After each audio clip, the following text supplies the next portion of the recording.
toloba ezali na don ya malamu na eza na don ya mabe. Yo ozali don nini? Ozali bonza nini? Ozali kabo nini ya Nzambe? Ubi ozali bonza ya Nzambe ya mabe? Ubi ozali bonza ya Nzambe ya malamu? Ozali bonza nini? Ozali bonza nini? Tobondelaki toye kokutana bamususu bazali bonza ya mabe, bazali bonza ya mabe.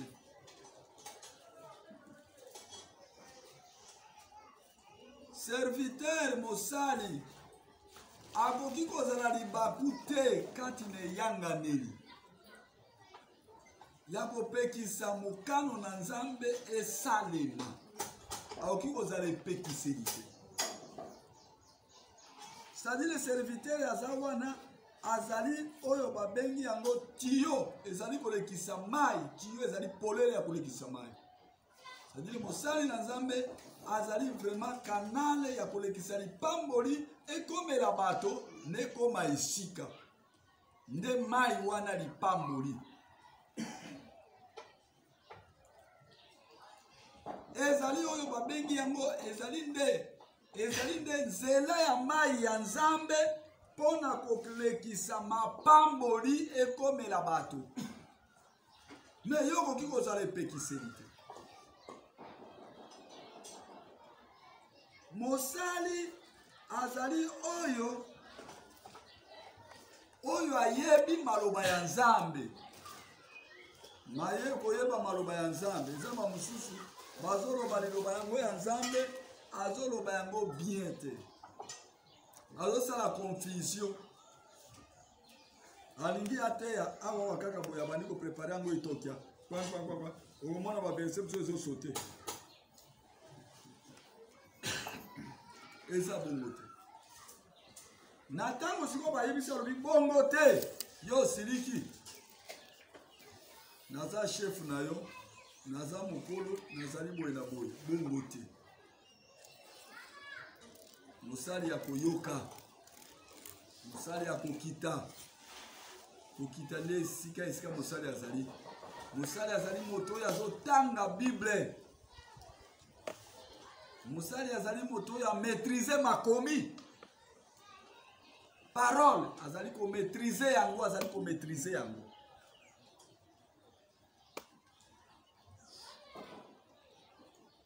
Po ete liloba na Nzambe ezande bozwi ya Nzambe. Liloba na Nzambe nde ezali Nzambe mobimba ye wana azali ko transmettre bato, azali ko kotisa epai ya bato. Liloba na Nzambe azali nde Nzambe mobimba oyo mosali azokotisa na kati na bato, oyo azokotisa esika wana, azali kofongola esika wana.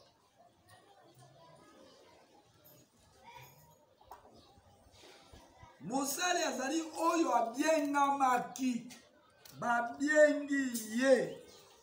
Nani abengi ye? Azali Nzambe nde abengi ye. Mosali esengeli ayeba ngai na biengami na Nzambe. Mosali esengeli ayeba ngai na biengami na Nzambe. Kosala nini? Na biengami na Nzambe pwete nasala mukano ya Nzambe. Ephésiens chapitre 6. Verset 6 à 8. Ephésiens chapitre 6. Verset 6 à 8.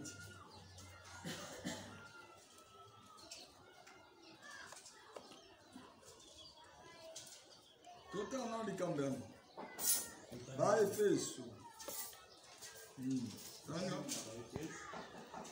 Na litosi na komonana kela moko na kosalela bato te nde lokola baombo na Kristo kosalaka mokano na Nzambe uta na motema. 7. Bosalaka na mokano malamu pela moko epai na Nkolo nde epai na bato te. Awa epai na Nkolo nde awa eyebi bino ete moto na moto oyo akosalaka malamu akozwa yango lisusu longwa na nkolo, soko ye mombo, soko ye soni. Amen. Tozali kokende na likambo moko balobi boye, yo ozali mosali azali oyo azali kosala mokano ya nkolo na ye. Ezali te kozala mumbu ya miso. Aza mumbu, mosali aza mumbu, babenge mosali. Tanto bakoki kobenga mosali, tanto bakoki kobenga mumbu ya nkolo. Amina. Me ebele bazali basali ya miso. Ebele bazali baumbu ya miso. Ya kombo kaka, ya maloba kaka. Me esika ya mosala asalaka na ete. Me kasi azali mosali oyo azali kosepelisa bato te, me azali kosepelisa nzambe bato bamona nga. Ngai pe na teyaka, ngai pe na yembaka, ngai pe na bunda, na betaka mbunda, ngai pe na lendisaka, ngai pe nazali komona na liboso na bato, ngai pe na yembisaka, ngai pe boye na boye. Bongo te. Kasi ozala muumbu, kasi ozala muumbu ya Kristo. Na yebi nga nazali muumbu ya Kristo, nazali mosali ya Kristo. Naza mosali ya bato te, me naza mosali ya Kristo. Mosali ya moto akozwa salaire na ye, azozela suka asanza salaire na ye. Me mosali ya Nzambe, Nzambe moko akoyeba esika akotia ye na kosala mpona ye. Mosali ya Nzambe azosala mokano, azosala mokano ya Nzambe na kati na motema, ezouta na motema. Esenge na sala na sepelisa nkolo na nga, esenge na bongisa, esenge esika wana ezala malamu. Pe azali na attention, eske na oki kosala boye azotuna, eske awa na oki kosimba, parce aza pe na mokambi, mosali pe aza na mokambi. Tomonaki premier rang azali nde Yesu Kristo apesaki biso mosala, ya mibale azali pasteur obati bino, ya misato oki kozala pe mokambi mosusu obati bino katikati na bino wana. Ozo sala ngo kati na motema. Et puis na posa ya malamu. Na lenge ya kosalela nkolo. Na lenge ya kosalela nkolo. Ezala epai ya bato te. Ndenge moto aselaka azokosa kata matiti. Alalisi bum. Ok, nasi na kati. Bataki oui bakataki. Mais 3 jours 4 jours. Akataki te. Matiti yango nyonso ezali na yango. Tala ndenge asalaki wana za mosali ya bato azokosa, me yo ozosalela nkolo okoki jamais kokosa te, okoki jamais kokosa. Boyebi ete liloba nyonso ya malamu oyo moto azali kosala akoyeba kozwa lifuti na yango, azala muumbu, azalo azali libre akozwa lifuti. Akozwa lifuti. Nayo mosali oyo bakozwa lifuti kaka. Me ebele bazolinga basali bazwa lifuti epai ya maboko ya bato. Siko lifuti ya maboko ya bato ezali muke. Lifuti oyo ezali kati na maboko ya Nzambe nde ezali ebele. Lifuti oyo ezali na kati na maboko na Nzambe, Nzambe akopesa lifuti ya kokoka. Oyo esengeli lifuti ya kokoka. Me moto akopesa lifuti ekoki te. Napesi bino témoignage. Nakomaki epai ya mwana moko ya Nzambe. Albi mosali, lelo nazosepelisa yo. Nazosepelisa yo. Biloko nazopesa yo, okosepela makasi. Kati na motema na ngai nazalaki na posa nali ya bilolo. Na ya komona boye. Alobi eza biloko ya kolia mosali. Okopesa ngai biloko kosepelisa ngai wi. Ati wana biloko nyonso bambi suni ebanini alobi. Osepela nini alobi biloko nazosepela na yango eza wote. si misuni yango oyo bambisi yango oyo naza na posa ya bilolo ezangi mungwa ezangi mafuta. C'est-à-dire nzambe nde alingaki ayeba oyo moto eloko ya kosepelisa ye ezali nde yango oyo na nde nzambe afutaka moto kolanda na posa na ye ezali oyo eloko ya kofuta yo ekoki. Tozali na mama moko asi akei na lola nzambe apesaki ye likabo wana abondelaki epai na nzambe. Ntango ozokoma epai na ye okomona kaka atali yo aye mosali kiti yango wana akoti na chambre aokende komemela oyo eloko oza na mopusu alobi yo ozalaka ndenge nde oyebaka bato olobi ngai nabondelaki nzambe abanda kolakisa posa ya moto nde nabimisa. Tokendaki tozali baevangeliste misato epai na ye ngai naza na besoin na lipapa. Evangeliste mosusu azali na besoin ya musuni ya ngombe na mafuta na tomate. Moninga mosusu aza na besoin ya veste. Abandi bala moko mosali namonaki yo alataka 42 lipapa yango oyo ngai nakoloba oui nakoloba merci nazoyamba nalobi mama oyo eza ndenge nini oyo eza makambo eza na kati na motema na ngai. Ake alobi mosali veste wana oza na yango bezwe eza wate me mbongo ya kosomba yango oyo ti musuni ya ngombe azwi na kati na congélateur oyo eza kilo 2 kilo ekokoka bino tomate yango oyo mafuta matungulu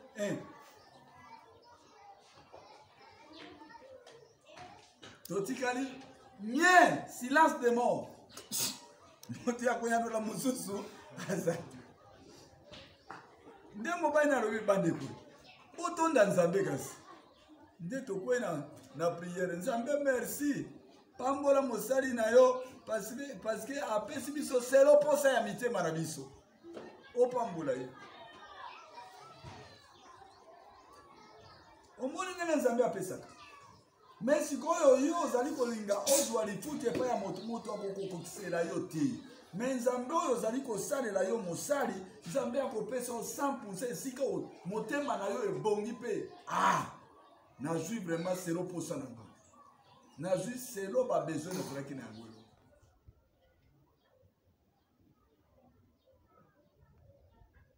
Esaïe chapitre na yango 7 verset na yango 3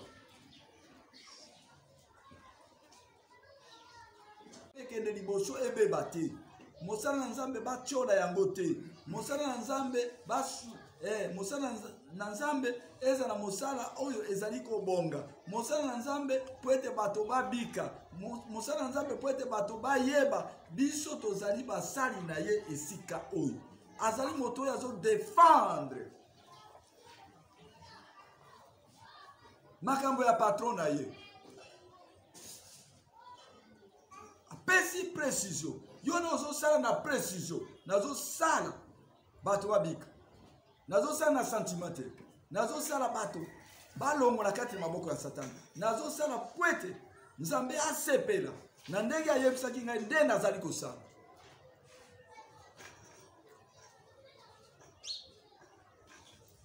Amina.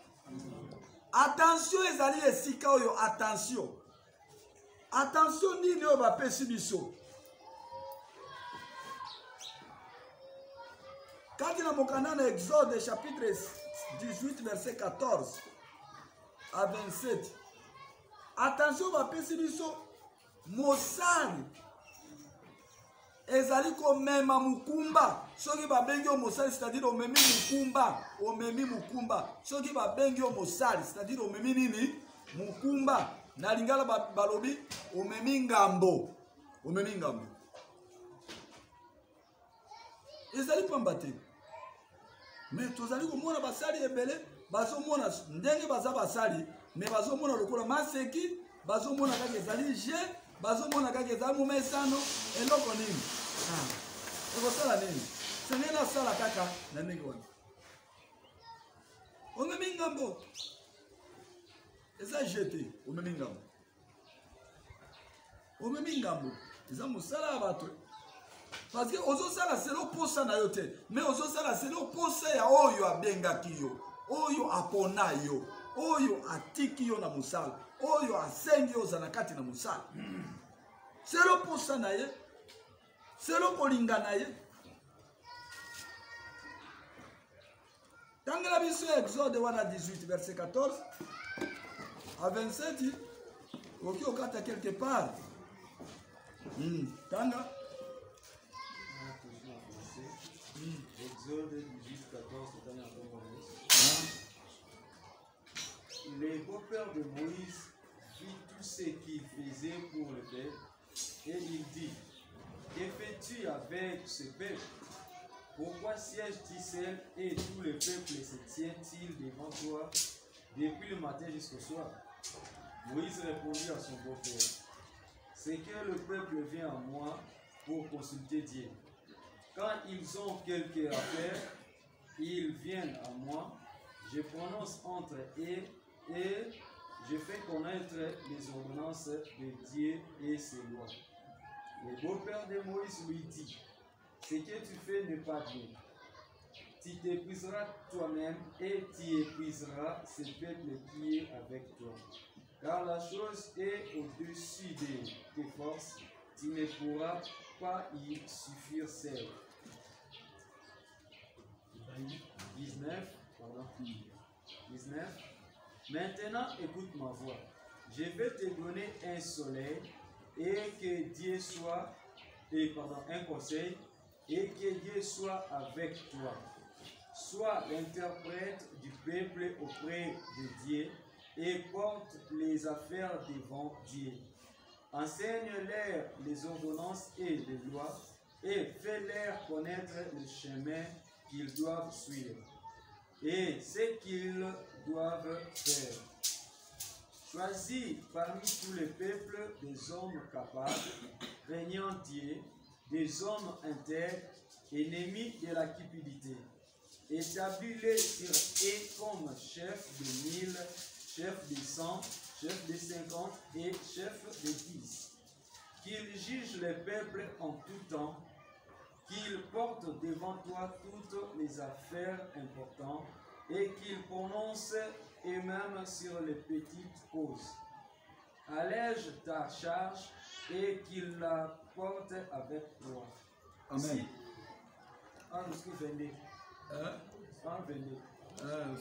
Suka vende wana boye. Lingala sikoi.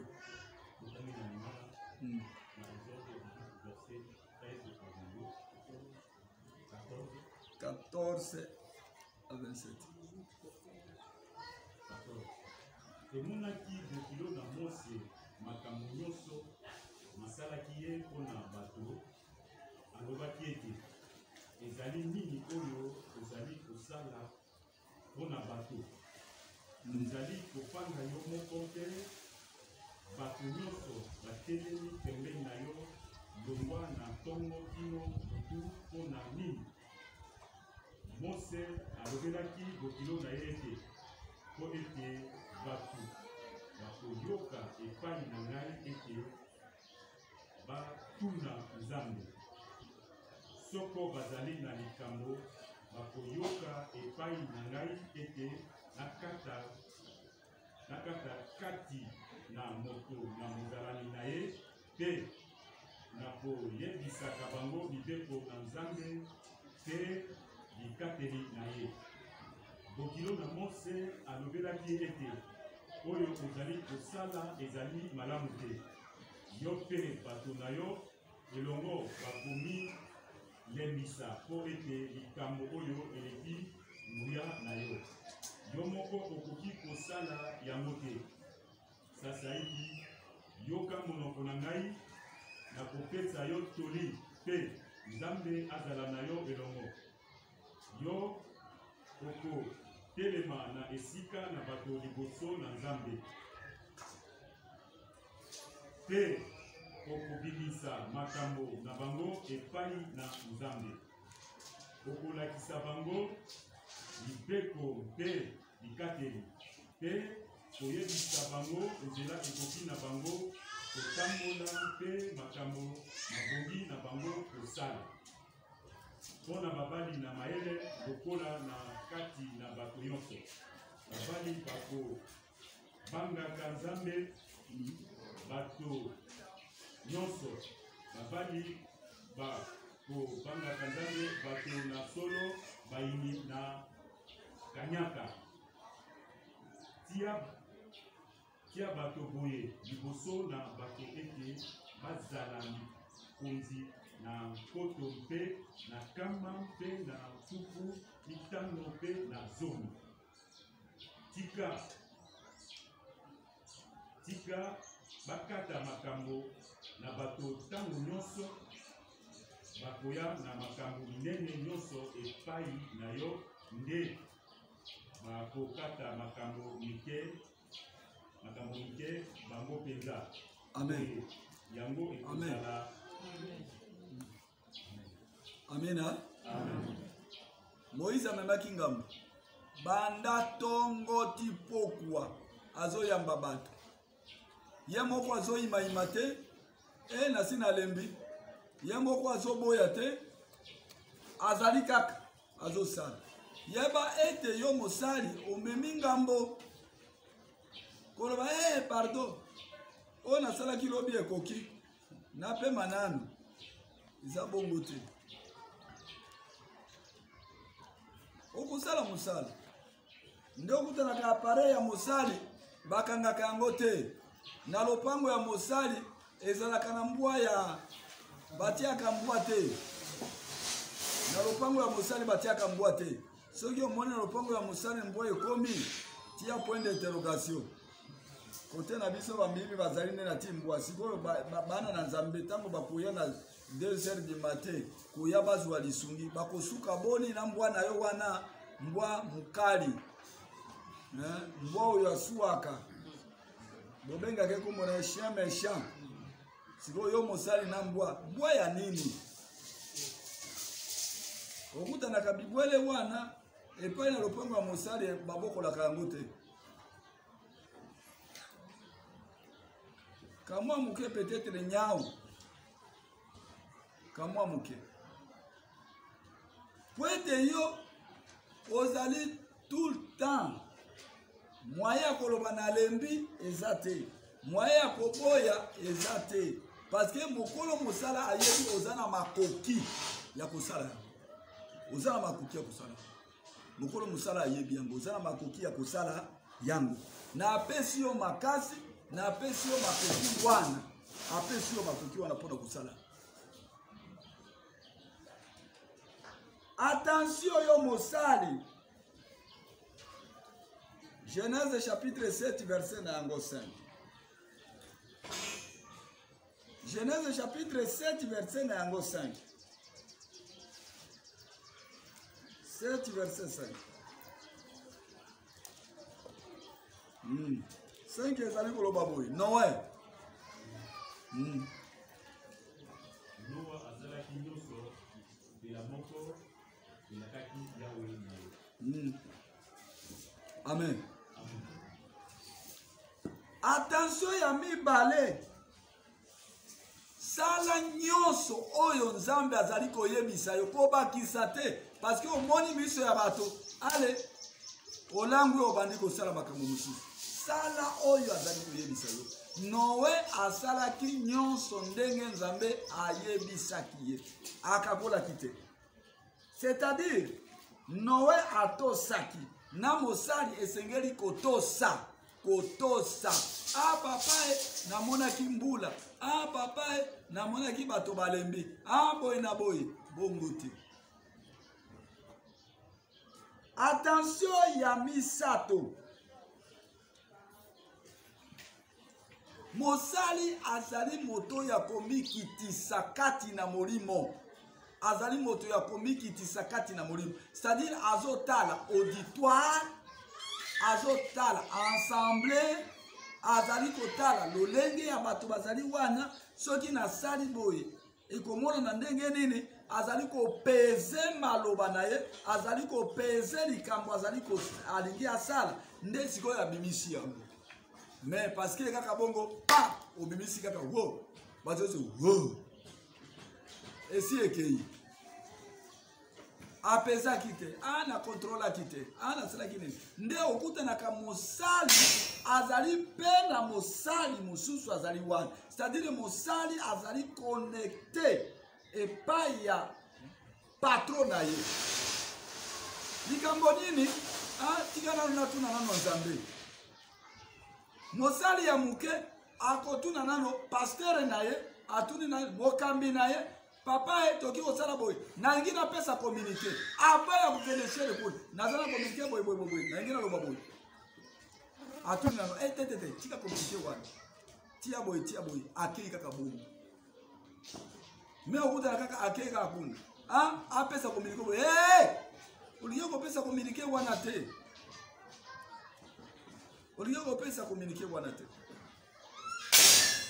est-ce que na chere tokoki kotelema totelemi na chere Songolo akufaki na quartier na biso que ton âme repose en paix.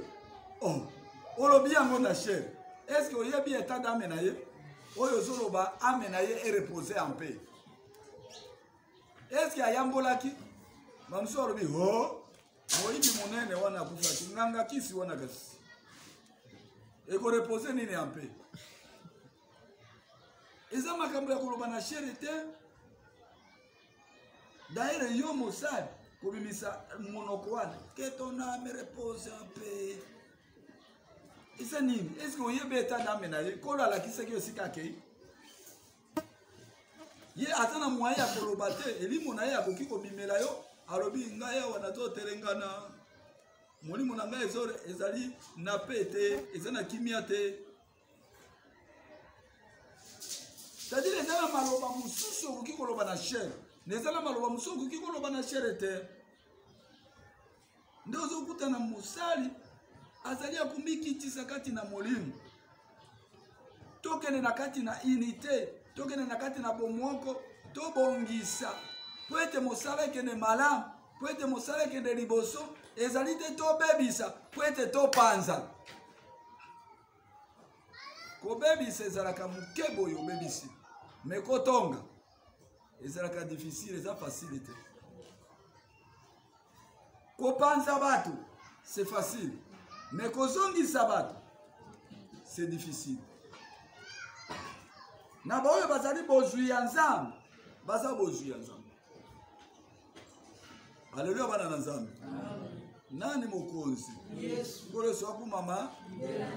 C'est-à-dire langage ya mosali azali kobanga na bimisali loba oyo te ekoyoka na ndenge nini ezali malamu ezali maloba ya bololo na soki mosali azobimisa maloba ya nase ya kanda ekotonga bato te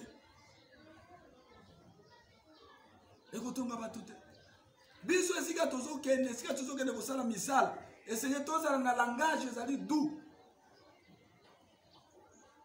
tozala na langage eza na kati na bolingo tozala na langage eza na mawa ozoyokela ndeko wana mawa mosala bato ebeba te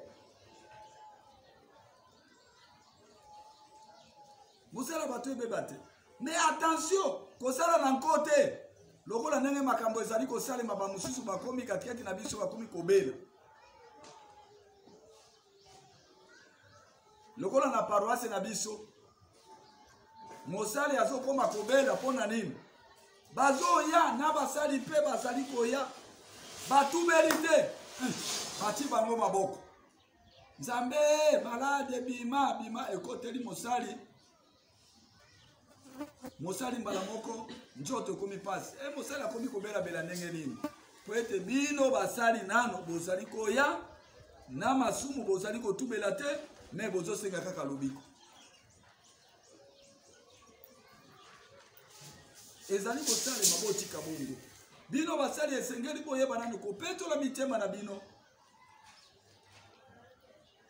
basali boyebisa bandimi bopetola mitema na bino po ete babondela Nzambe po Nzambe asala nini abikisa yo parce que mabondeli ya musumuki ezali mabe liboso na Nzambe lokola sikoyo mosali basali bazali kosala mikolo oyo basali bazolinga te makambo na bango eyebana esika ya mosali oyo azali kolo nde makambo wana ezosalema na paroisse na biso ya Makanza. Pasteur alingaka te makambo na ye batia yango polile. Bomba bomba bomba na paroisse ezosila paroisse ezosila wana ezali kobongisa te kino mbala moko akotikala ye moko atikali ye moko epuis alobi bochange ngai nakende lisusu koboma mosusu paroisse mosusu. Eza bongo te bandeko awa nazwi problème awa peut-être langage na ngai ezali mabe bandeko bosunga nga balobaka boye basalaka boye ezalaka boye soki bakei kaka boye koloba papa ekotoyo mwaye eza te bozali na bifunda lokola nde bofunda na kakala boye lisusu kofunda ngai mpe mosala ezomonana kaka bango nyonso bazobanga na bango alobi pardon awa tokozwa problème awa eglize na nkolo ezokufa nzambe azosepela te yo ozali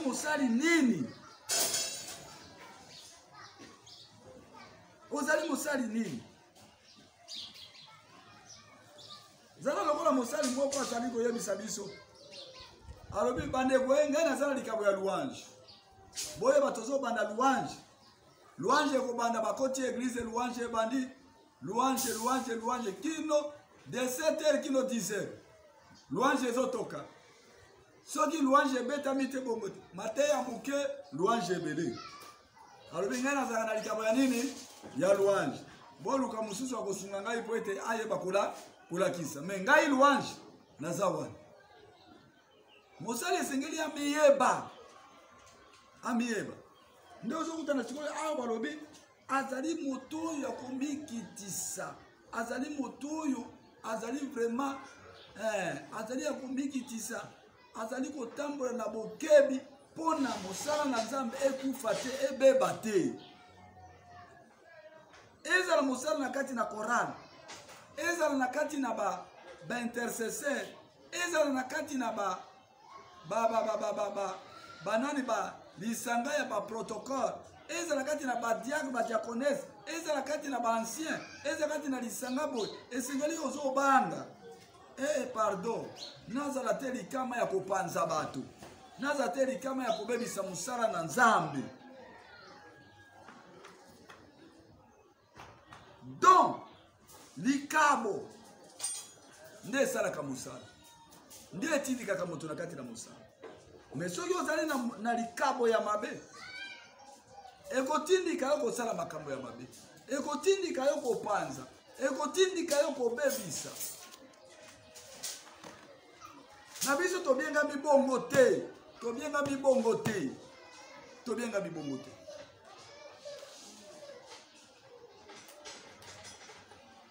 kozala mosali eza maseki te ezali mosala makasi esengeli siko ndenge eza mosala makasi ezosenga omibonza mosala esengeli amibonza esengeli amibonza mosali esengeli amibonza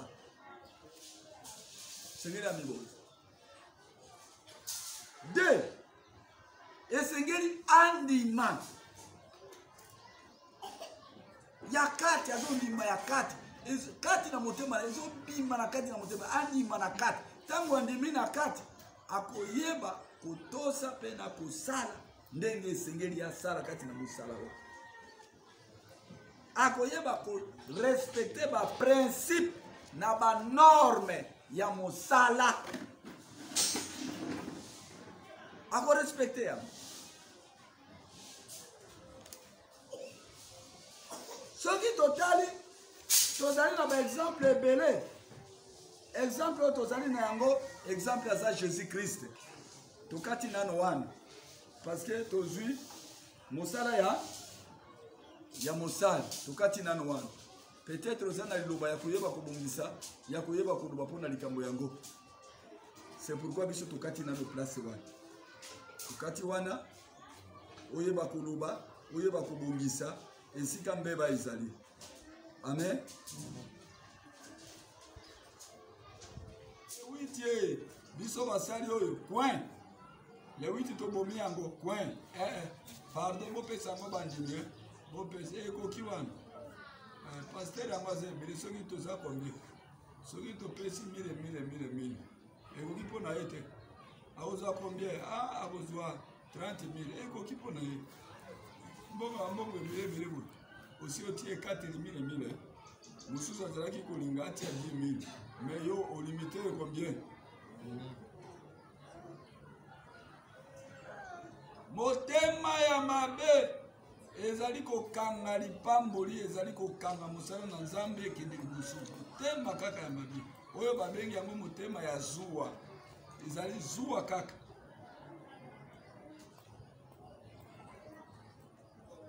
Kolo azali kosenga lobi tosa za mosali tosa totika mosala Nzambe ekende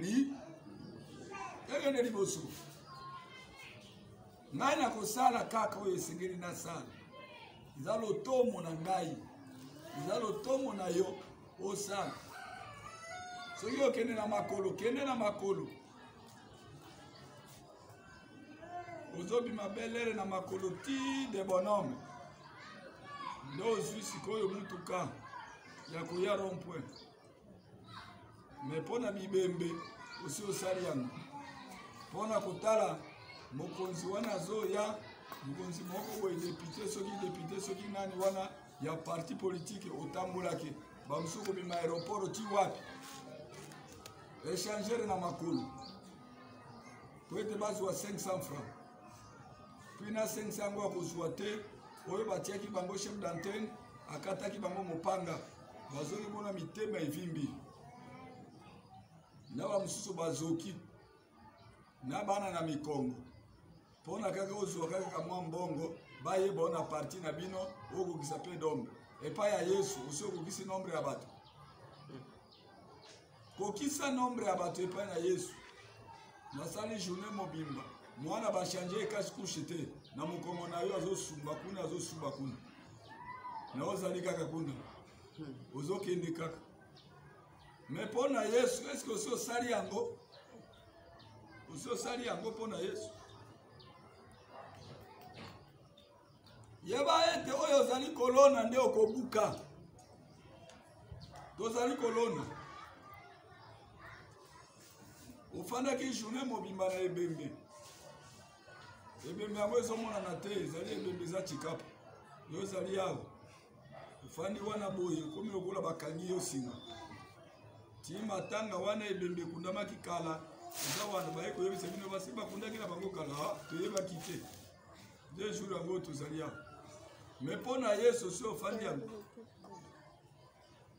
pona Yesu si ofandi boye moto moko atandeli yo te ya yo liputa ya yo sapato ya yo nini oza wana pona Yesu oye pardon yo tala kakasi otala osala pe comparaison oyo ozosala na njoto na oyo ozosalela Nzambe na yo sala comparaison oyo azali ya mutuya na oyo afutaka za nde nani yo mosali esengeli osala différence osala différence parce que oyebi nini okozwa après ça okozwa nini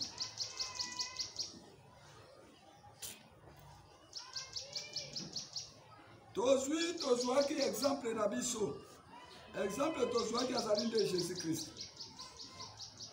nde tozwaki Yesu Christ nde exemple tozwaki mosala Yesu asalaki andimaki nde ya liboso andimaki Philippiens chapitre 2 verset 7 Philippiens chapitre 2 verset na yango 7 okene malembe okoma na 11 Mais c'est dépouiller lui-même en prenant une forme de serviteur, en devenant semblable aux hommes, et ayant paru comme un simple homme. Il s'est humilié lui-même se rendant obéissant jusqu'à la mort, même jusqu'à la mort de la croix. C'est pourquoi aussi Dieu l'a souverainement élevé et lui a donné le nom qui est au-dessus de tout nom, afin qu'au nom de Jésus, tout genou fléchisse dans les cieux, sur la terre et sous la terre, et que toute langue confesse que Jésus-Christ est Seigneur à la gloire de Dieu le Père. Amen.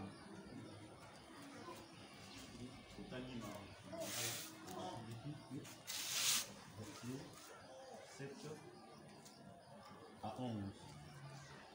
Ami Yesi Pamba akamati motindo na moto te na moombo abotami na lulenge na bato ezwami ye na motindo na moto ami sokisi pe atosi kino kufa te kino kufa na ekolusu yango wana Nzambe anetoli ye mingi pe apesi ye kombo koleka kombo mosusu nyonso ata na kombo na ye Yesu mabolongo nyonso magumbama yango na likolo mpe yango na mokili pe yango na se na mokili. 11 pe ete ndembo nyonso iyambolaka ete Yesu Kristo ye nkolo pona kombo na Nzambe Tata. Amen. Azali eloko te, amimoni azali pamba. Tango amisali bongo, amisali kozala mumbu. Azana forme te, amisali azana forme ya bomoto te. C'est-à-dire, lolenge ya moto ko vivre. Azolala na zamba, mbula, ezali ko beta ye, moto moko te alobaki yaka kolala na ndako na ngai. Moto moko atongelaki ndako te, moto moko abengaki ete aya kolala na ndako na ngai.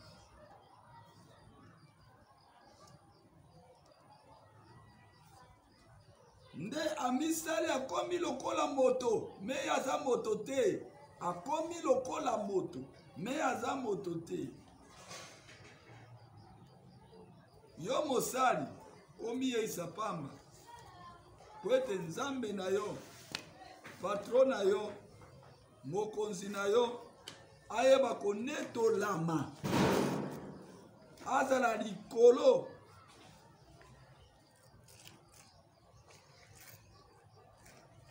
Pe amimonaki azana lolenge te ya moto amikitisaki lisusu na botosi kino liwa ayebe nazokende kufa kuna aboyi te andimi kaka kino liwa liwa ya nini? Liwa ya ekuluzu, liwa ya kuwa, liwa ya kocholama, liwa oyo ezali liwa ya mabe. Pwete kaka ngai na yo tobika. Soki bazali kochola opona sango malamu ondima. Soki bazofinga opona sango malamu ondima. Kati na mosala ozosala, bofinga ngai pwete naza mosala na mosala wapesaki nga. Ndima, natiki mosala yango kotika te. Yesu ye moko Nzambe na yo. Azali ndakisa pona ngai, azali ndakisa pona yo, azali ndakisa pona biso basali tozali esika oyo. Azali ndakisa pona biso.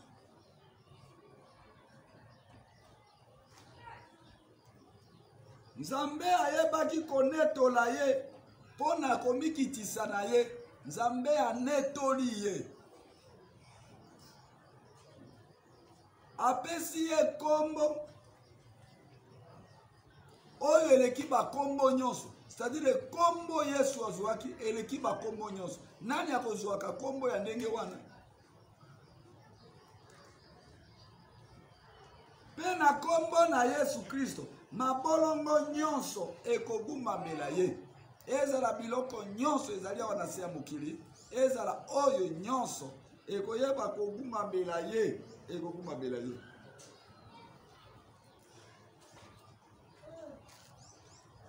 Na oyo ezali na se makasi mpe munoko nyonso lolemo nyonso ekotatola Yesu azali nkolo mpona kaka komiyeisa pamba.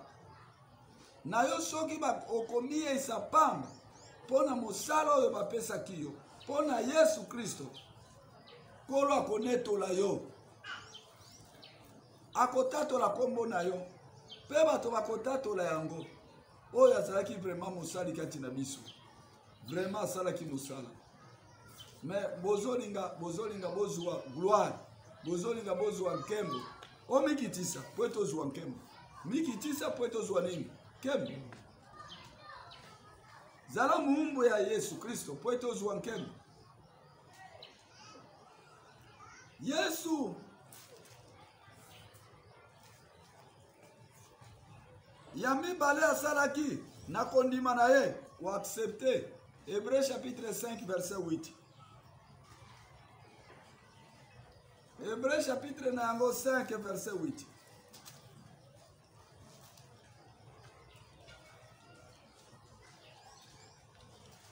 Hébreux 5, 8,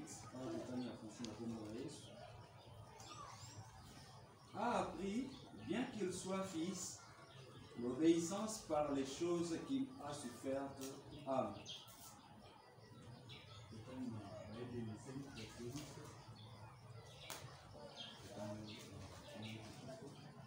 Ata azalaki mwana yekomi kotosa mpona koyoka pasi. Liloba na Nzambe eyebisi biso meme azalaki mwana ayekolaki kotosa. Eske ngai na yo tosi toyekoli kotosa? Ah, pasteur na ye pe. Azomona butu ekoki te. Papa pardon, changer tokosala ngo lobi parce que butu ekomi pe mbula ezali. Omwe mbula te tokosala ngo kimbulobi. Papa. Kaka lelo kaka omoni mbula te. Papa nazana mwana na hôpital. Yo kosala toki kosala ngo meme lobi na kena ndo kotala mwana. Yo moko ko examiner te Nzambe. Pourquoi alobi na ngonga oyo mbula ezali, ngonga oyo komi na pokwa makasi, ngonga nazana mwana na hôpital. Pourquoi alobi? Nazana ndeko na biso asalaki likambo moko elekelaki ngai. Azali ingénieur Richard.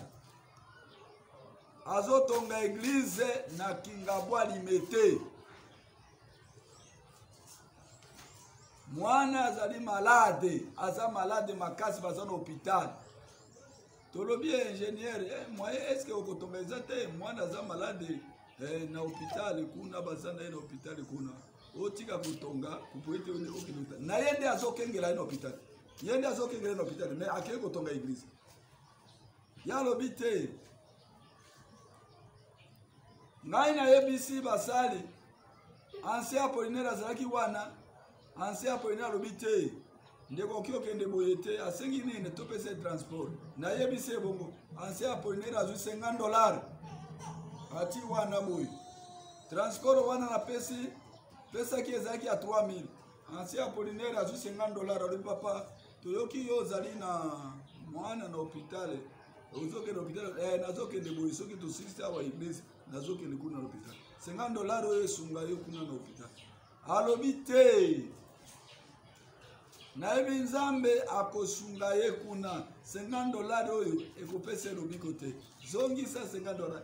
Yoka sikoyo Ancien Apollinaire alobi likambo yango eza makasi na kanisa ki papa kaka ozali kaka koloba na ndenge na yo. Aboyi $50. Pe ngai na fongole yango na enveloppe na talisi yango oyo lokasa moko. Na tongo aye alobi Nzambe a visité tolalaki moi bien. Na yebi akobikisa kaka. A continuer kotonga église. Est-ce que ngai na yo tokuka bongo nazobima na hôpital na tiki ye na hôpital nazolala na hôpital na ke kotonga église tokuka bongo. Biso nyonso tolobi oyo likambo eza makasi. Eza makasi. Est-ce que tokuka bongo? Tokoloba misala eko continuer papa. po ete naza na mwana na hôpital soki mwana abimi na hôpital me ayaki kobikisa ye totuni olobi sikoyo mwana abimi na hôpital obi abiki mpe abimi na hôpital nani afutaki alobi nzambe asali na makambo na ye me azokontinue kotonga église azozwa kaka transport ne fiske transport esalamaki katikati na biso napesi exemple wana po ete tomona parce que oyo ezali awa ya makomi okoloba wana azalaki nzambe sikoyo moto lokola biso ye wana toyeba koyekola kotosa toyekola kotosa tokakola te eza Thomson ete ya kokakola na wenze eza Thomson ya kokakola na wenze te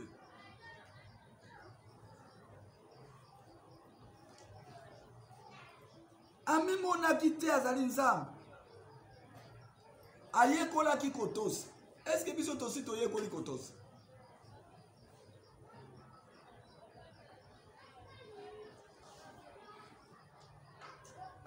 ya misato andimaki Yesu andimaki ya misato Matthieu 11:29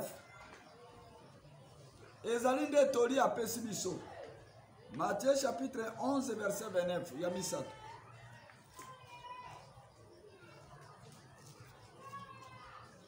Matthieu chapitre 11 verset 29 Amen. Prenez mon joug sur vous et recevez mes instructions, car je suis doux et humble de cœur, et vous trouverez du repos pour vos âmes. Bokamata ekangeli na ngai. Kangeli na ngai. Na bino. Pe boyekola. Boyekola. Na ngai. Boyekola epai ya nani? Epai ya nani? Siko biso toyekolaka epai ya nani? Tokei? Zambi ngai nazali na bopolo. Po ete ngai nazali na bopolo. Ezali bopolo ezali te bopolo ya mokili oyo.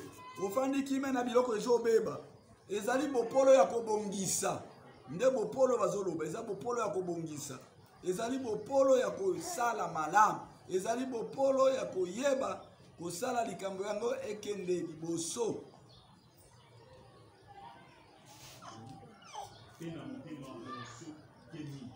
Motema mosokemi. Motema mosokemi. Po ete ye azali na bopolo, tozala na bopolo.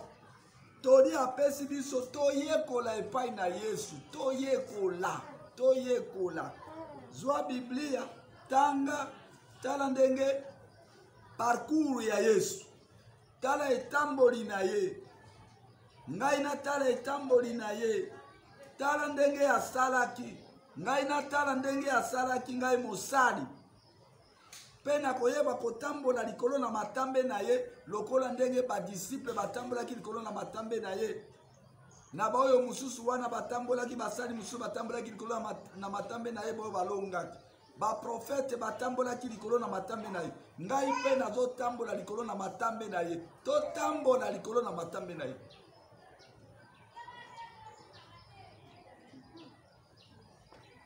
Amikitisaki akomaki tina botosi kino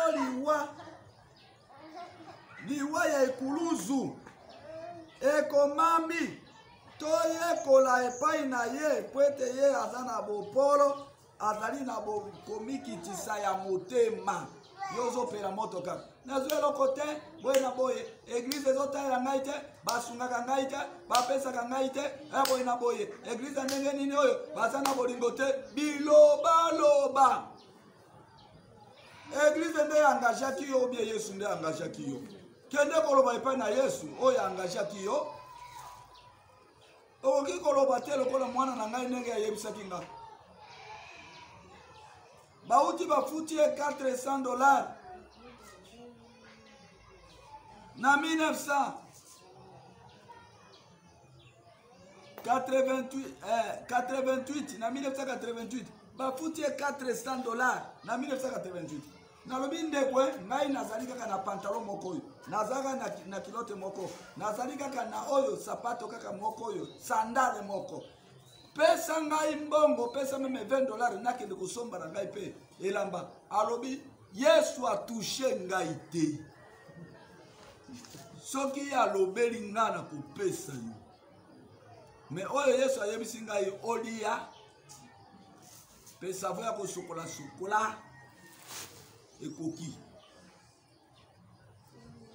tango nafukami na mabolongo na bondele bi nzambe ekomi ya boye Yesu atushe kino Yesu atushe te ngai na okiko zala Yesu te molimo na nzambe okiko kamba ngai na senga te ya yebisi ngai alobi osilisi kalase te ozana no na kalase yo ndima alobi solo Yesu atushe yete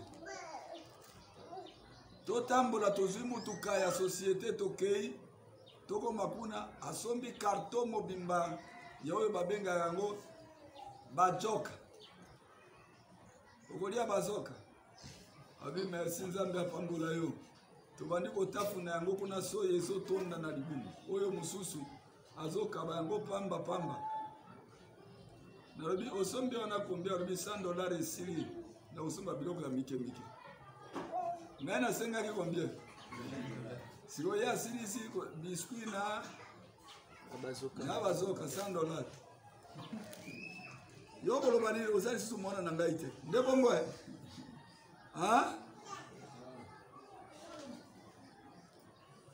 yekola epai na Yesu kokima te sango malamu kokima te mosala ya bato ya nzambe oyo apesaki yo mosala akotuna yo tozali ebele kati na biso boyo bakimaki po ete bandimi te baaccepte te bazwaki makama ebele boyo baaccepte te esengeli koaccepte parceke ndakisa na biso azali nde Jésus Christ na biso esengeli toyeba koaccepte nde likambo ya liboso tokozwa likambo ya mibale mpe na ya misato me tosuki wana tika ete nkolo ayeba kopambola yo yo mpe oyeba kozala na liloba peut-être oza na mutuna na esika oyo nkolo azwa lukumu amen.